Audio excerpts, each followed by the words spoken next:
एकाच इमारतीत 7,000 मतदार. राहुल गांधी लोकसभेत कडाडले.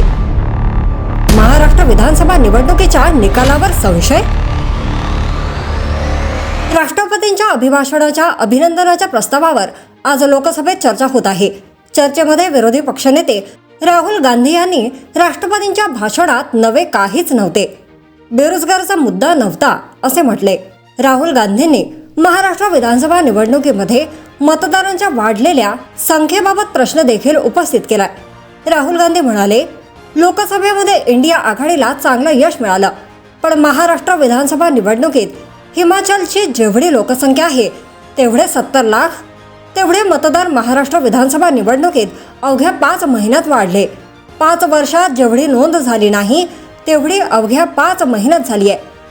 शिर्डीमधील एका इमारतीमध्ये 7,000 मतदारांची नोंद झाली आहे. मी कोणता आरोप करत नाही, काही ना काहीतरी गडबड आहे. जिथे भाजपचा पराभव तिथे मतदार वाढले. हिमाचल राज्याच्या लोकसंख्ये एवढे मतदार जादूनेच येतात. आम्ही मतदारांच्या वाढलेल्या संख्येबाबत लोकसभेचे मतदार आणि विधानसभेचे मतदार यांचे नाव, त्यांचा पत्ता देण्याची मागणी निवडणूक आयोगाकडे केली. विशेष म्हणजे लोकसभा निवडणुकीत जिथे भाजपचा पराभव झाला तिथे मतदारांची संख्या विधानसभेला वाढली. हा डेटा आमच्या जवळ आहे. मुख्य न्यायाधीशांना का हटवले? निवडणूक आयुक्तांच्या निवड समितीमध्ये पंतप्रधान, विरोधी पक्षनेता, मुख्य न्यायाधीश होते. मात्र यामधून मुख्य न्यायाधीशांना हटवण्यात आले आहे.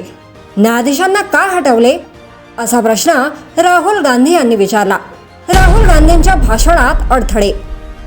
राहुल गांधी यांनी आपल्या भाषणात जातीय जनगणना झाली पाहिजे हा मुद्दा मांडत असताना ओबीसी, SC, ST यांचा वाटा वाढवण्याची मागणी केली आहे. ओबीसीवर बोलत असताना सत्ताधारी पक्षातील खासदारांनी राहुल गांधी यांच्या भाषणात अडथळे आणले. केंद्रीय मंत्री रिजिजू यांनी राहुल गांधी, तुम्ही ओबीसींवर बोलत असता पण तुम्हाला ओबीसी पंतप्रधान दिसत नाही का असा टोला लगावला. जर तुम्ही अजूनही YouTube चॅनलला सबस्क्राईब केलं नसेल तर ते लगेच सबस्क्राईब करा.